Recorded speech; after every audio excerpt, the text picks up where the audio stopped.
అసల what is coding? మనకి coding ఎందుకు అవసరం?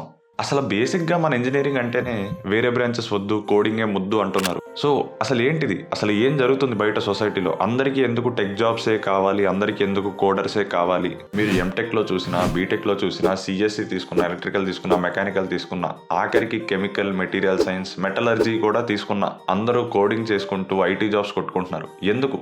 వేరే బ్రాంచెస్‌లో స్కోప్ లేదా? అసలు కోడింగే ఎందుకు చేస్తున్నారు అందరూ?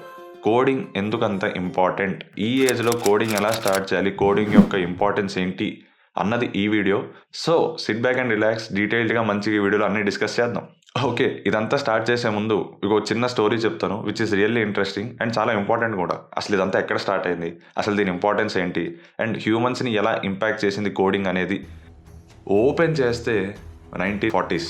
We are in world war 2. అందరూ ఓకే, కొంచెం ఎక్కువైంది. వరల్డ్ వార్ 2 మొత్తంలో main enemy is Germany. So, England వాళ్ళు జర్మనీని ఎలాగైనా బీట్ చేయాలి అని చెప్పి చాలామంది సైంటిస్ట్ని, మ్యాథమెటిషియన్ని అందరినీ పిలిచారు. వార్ గెలవడానికి మ్యాథమెటిక్స్ వీళ్ళందరూ ఎందుకు అని మీరు అనుకుంటున్నారని నాకు తెలుసు, చెప్తాను. ఆ రోజుల్లో కమ్యూనికేషన్ అనేది చాలా ఇంపార్టెంట్. ఎక్కడ చూసినా స్పైస్ ఉండేవాళ్ళు, సీక్రెట్స్ ఉండేవి. దాన్ని ఎలా కమ్యూనికేట్ చేసుకోవాలి అన్నది బిగ్గెస్ట్ ప్రాబ్లం. కానీ జర్మనీ దాన్ని క్రాక్ చేశారు. చాలామంది ఎన్క్రిప్టెడ్ మెసేజెస్లోనే మాట్లాడుకుంటారు. బట్ జర్మనీ ఒక నెక్స్ట్ లెవెల్కి వెళ్ళిపోయింది. వాళ్ళ కోడ్ని బ్రేక్ చేయడం కానీ, వాళ్ళ మెసేజెస్ ఏంటో తెలుసుకోవడం కానీ ఇంపాసిబుల్ అయిపోయింది. సో, దానికోసం వాళ్ళు మ్యాథమెటిషియన్స్ని, అలా సైంటిస్ట్ని, ఇంటెలిజెంట్ పీపుల్ని తీసుకొచ్చి జర్మన్స్ వాళ్ళు ఈ కోడ్లో మాట్లాడుకుంటున్నారు, మీరు దాన్ని బ్రేక్ చేయాలి అని చెప్పారు.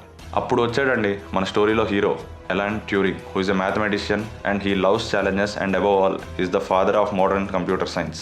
వేరే సైంటిస్ట్, మ్యాథమెటిషియన్స్ ఏమో మేము పెన్ను పేపర్ తీసుకుని సాల్వ్ చేద్దామని కూర్చుంటే ఇతనేమో క్లియర్గా చెప్పాడు, మీరు ఈ టైం వేస్ట్ పనులన్నీ చేసుకోండి, నేను మాత్రం ఒక మెషిన్ బిల్డ్ చేస్తాను, తను which will detect their pattern and decode all the messages easily అని చెప్పి అతను ఆ మెషిన్ మీద వర్క్ చేయడం స్టార్ట్ చేశాడు. ఇట్స్ నాట్ లైక్ తనకి 1 డేనో 1 వీకో 1 మంతో కాదు, చాలా మంత్స్ పట్టింది. అండ్ సరే, బిల్డ్ చేయడానికి అంత టైం పట్టిన ప్రాసెస్ అంతా స్మూత్గా అయిందా అంటే లేదు. తనకి చాలా ప్రాబ్లమ్స్, ఛాలెంజెస్ ఫేస్ చేశాడు. Firstly, he's an out cider. And second thing, జనరల్గా కొంతమంది చాలా ఇంటెలిజెంట్గా ఉంటే అంత ఈజీగా సొసైటీతో కలవరు, కొంచెం ఇంట్రోవర్ట్ ఉంటారు, ఎలా మాట్లాడాలో తెలియదు ఉంటారు చూడండి. That type of guy he's. And above all, he's a gay. Yes, he's a gay. ఆ రోజుల్లో 1940s being a gay is crime. ఈ రోజు అంటే ఒక్కొక్క రోజు ఒక్కొక్క జెండర్ కనపడుతున్నారు, కానీ ఆ రోజుల్లో ఇట్స్ ఎ క్రైమ్. ఇన్ని ప్రాబ్లమ్స్ ఉన్నా he created a machine which eventually crack the ఎనిగ్మాని క్రాక్ చేయడం ఈజ్ ఇంపాసిబుల్. మీకు ఒక ఎగ్జాంపుల్ ఇస్తాను. మీరు 1 by 1 ఆ కోడ్ రాసి సాల్వ్ చేద్దామని కూర్చుంటే it will take you 1,60,000 years. 1,60,000 years. And ఇదంతా మీరు 24 అవర్స్లో చేయాలి. ఎందుకంటే 24 అవర్స్ తర్వాత ప్యాటర్న్ మారిపోద్ది, కోడ్ మారిపోద్ది, అంతా మారిపోద్ది. You have to start from scratch. So, అలాంటి కోడ్ని క్రాక్ చేయడానికి ఎలాంటి ట్యూరింగ్, ఇది మనుషులతో అవ్వదు, దీనికి కంప్యూటర్ హెల్ప్ కావాలి, దీనికి ఆటోమేషన్ కావాలి, కంప్యూటేషన్ పవర్ కావాలి అని చెప్పి ఆ రోజుల్లో ఒక మెషిన్ తయారు చేసి వార్ని ముందే ఆపగలిగాడు. So, that is how Alan Turing saved almost 1,40,00,000 lives in world war 2. దీని సిగ్నిఫికెన్స్ అంటే మీకు అర్థమవుతుంది కదా. అదే అతను కూడా అందరిలాగా ఆలోచించి మనం కూడా మాన్యువల్గా ట్రై చేద్దామని కూర్చొని ఉంటే అయ్యేది కాదు. ఈ స్టోరీ ఏదో ఇంట్రెస్టింగ్గా ఉంది, మేము కూడా చూడొచ్చా, బయోపిక్ ఉందా అనుకుంటే ఎస్, ఉంది. సినిమా పేరు వచ్చేసి ఇమిటేషన్ గేమ్ అనమాట. బాగుంటుంది సినిమా. ఎగ్జాక్ట్ స్టోరీ అని తీయలేదు వాళ్ళు, బట్ కొంచెం ఇంప్రొవైజ్ చేసుకుని సినిమాటిక్ లిబర్టీస్ తీసుకుని తీశారు. బట్ ఎస్, కాస్త బోయపాటి సినిమాలు తగ్గించి ఇలాంటి సినిమాలు చూడండి, బాగుపడతారు. ఓకే, ఇదంతా బాగానే ఉంది, కానీ ఈ స్టోరీకి, ఈ వీడియోకి సంబంధం ఏంట్రా అని మీరు అనుకోవచ్చు. మీరు ఆల్రెడీ ఇంటర్నెట్లో చాలా వీడియోస్ చూసే ఉంటారు. హౌ టు స్టార్ట్ కోడింగ్, అసలు కోడింగ్ ఎందుకు చేయాలి, ఎలా స్టార్ట్ చేయాలి, ఏ లాంగ్వేజ్ నేర్చుకోవాలి, అన్నీ మీకు తెలుసు. బట్ స్టిల్ అయినా మీరు ఈ వీడియో మీద క్లిక్ చేశారు అంటే you're expecting something different. So, I respect that. The point is 1940s professionally, personally అన్ని ఛాలెంజెస్ ఉన్నా above all he's a gay. That is a crime those days. Later అతని లైఫ్లో తనని పనిష్ కూడా చేశారు, even after helping those many lifes. అది పరిస్థితి. నా పాయింట్ ఏంటంటే, అన్ని ఛాలెంజెస్ ఉన్నా అతను అంత చేసినప్పుడు మనకేమో ఫ్రీ రిసోర్సెస్ ఉండి, లక్షల కాలేజ్ ఫీజు కట్టి, అన్ని ఫ్రీ వీడియోస్ ఉండి, ఇన్నున్నా మనం చేయలేమో చెప్పండి. We can still do it. చాలామంది నేర్చుకుంటున్నారు, చాలామంది వాళ్ళు ఓన్గా జస్ట్ వీడియోస్ చూసి నేర్చుకుంటున్నారు. You can all do it. Coding అనేది అంత కష్టం కాదు. అసలు ఎలా స్టార్ట్ చేయాలి, ఎలాంటి స్కిల్స్ ఉండాలి, ఎలాంటి జాబ్స్ తెచ్చుకోవాలి అన్నీ నేను వచ్చే నెక్స్ట్ 5-10 వీడియోస్లో డిస్క్రైబ్ చేస్తాను. So, stay tune. Why do we need coding? ఇంత మంచి స్టోరీ చెప్పాక కూడా do you still need? Why? Really why? సరే, మీకోసం అర్థమయ్యేటట్టు సింపుల్గా మళ్ళీ రియల్ ఇంపాక్ట్ ఏంటి, రియల్ సిగ్నిఫికెన్స్ ఏంటి డిస్కస్ చేద్దాం. సరే, ఇదంతా పక్కన పెట్టండి, మీరే ఆలోచించండి. అసలు మీకు ఎందుకు కోడింగ్ కావాలి, అసలు కోడింగ్ ఎందుకు నేర్చుకోవాలి అంటే ఇట్ ఈస్ ఎవ్రీవేర్. అంతెందుకు, మీ ఫోన్ తీయండి. మీ ఫోన్లో ఏముంటాయి? యాప్స్ ఉంటాయి. మీరు తినాలంటే యాప్, బయటికి వెళ్ళాలంటే యాప్, కూర్చోవాలంటే యాప్, పడుకోవాలంటే యాప్, ఏమన్నా బుక్స్ చదవాలంటే యాప్, అన్నిటికీ యాప్స్ ఉన్నాయి.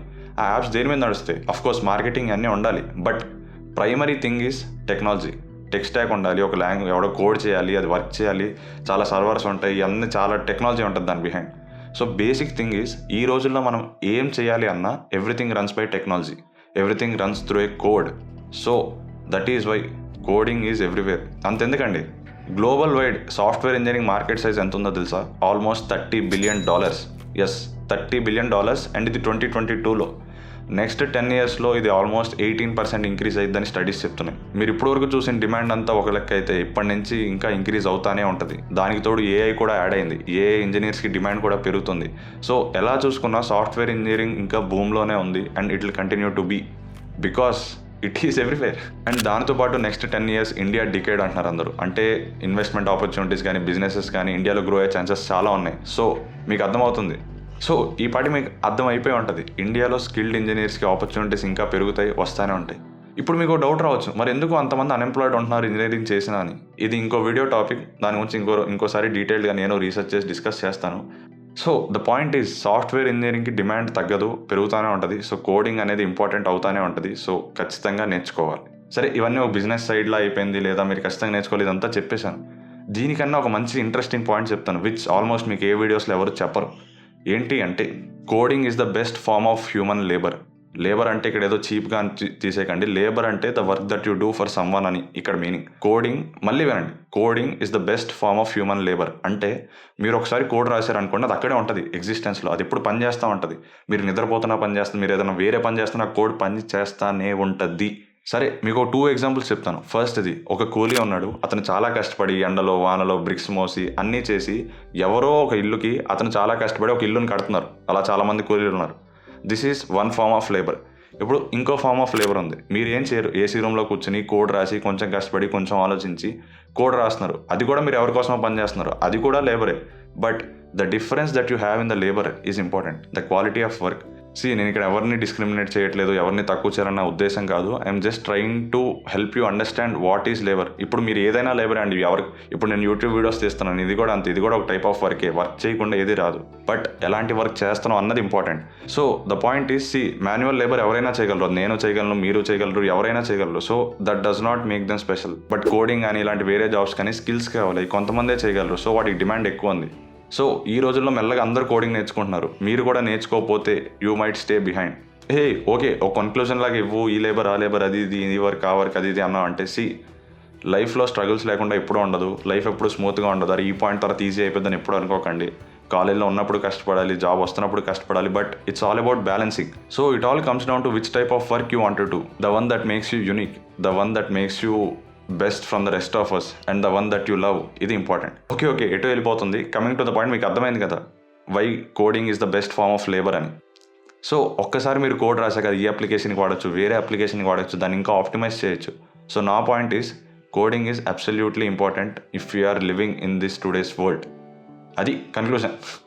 ఒకవేళ మీకు కనుక ఈ లాస్ట్ ఫ్యూ పాయింట్స్ కొంచెం ఇంట్రెస్టింగ్గా, అరే కొత్త కాన్సెప్ట్ ఏదో ఉంది, coding is the best form of labour, ఈ లైన్స్ కనుక మీకు నచ్చితే మీరు ఈ బుక్ కొనచ్చు. ఈ బుక్లోనే నేను ఇవన్నీ చదివాను. అంటే మీరు వెల్త్ ఎలా బిల్డ్ చేసుకోవాలి, బిజినెస్ని ఎలా మెయింటైన్ చేయాలి, లేదా అసలు డిఫరెంట్గా లైఫ్ని డిఫరెంట్గా ఎలా ఎక్స్ప్లోర్ చేయాలి అన్నది నీట్గా ఈ బుక్లో ఉంటుంది.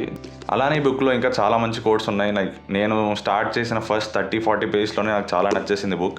మీరు కూడా అలా ఎక్స్ప్లోర్ చేద్దాం. ఇంకా అసలు ఇన్వెస్ట్మెంట్ గురించి కానీ, లైఫ్ స్టైల్ గురించి కానీ, వెల్త్ ఎలా బిల్డ్ చేసుకోవాలి, స్కిల్స్ ఎలా ఇంప్రూవ్ చేసుకోవాలి అని అనుకుంటుంటే ఈ బుక్ కొనండి, బాగుంటుంది. ఫర్ ఎగ్జాంపుల్ మీకు 2 quotes చెప్తాను, జస్ట్ వినండి.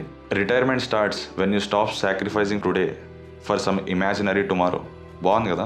And the second thing is, trade money for time but not time for money, you will run out of time first. బాగుంది కదా, చాలా ఇన్సైట్ఫుల్. ఇది అర్థం కాకపోతే మళ్ళీ వినండి. సో ఇలాంటివి చాలా ఉంటాయి ఈ బుక్లో. కింద లింక్ ఉంటుంది, అక్కడ నుంచి వెళ్ళి కొంటే నాకు ఒక కమిషన్ వస్తుంది అంతే. మీకు ఇంట్రెస్ట్ ఉంటేనే కొనండి, లేకపోతే లైట్ తీసుకోండి. ఈ వీడియోని ఇంతే షార్ట్గా, క్రిస్ప్గా, కొంచెం చిన్నగా స్టార్ట్ చేద్దాం ఈ సిరీస్ని అని చెప్పి ఇలా పెట్టాను. నెక్స్ట్ వచ్చే కమింగ్ ఫ్యూ వీడియోస్లో అసలు కోడింగ్ ఎలా స్టార్ట్ చేయాలి, ఎలాంటి లాంగ్వేజెస్ నేర్చుకోవాలి, ఎలాంటి స్కిల్స్ నేర్చుకోవాలి అన్నీ డిస్కస్ చేస్తాను.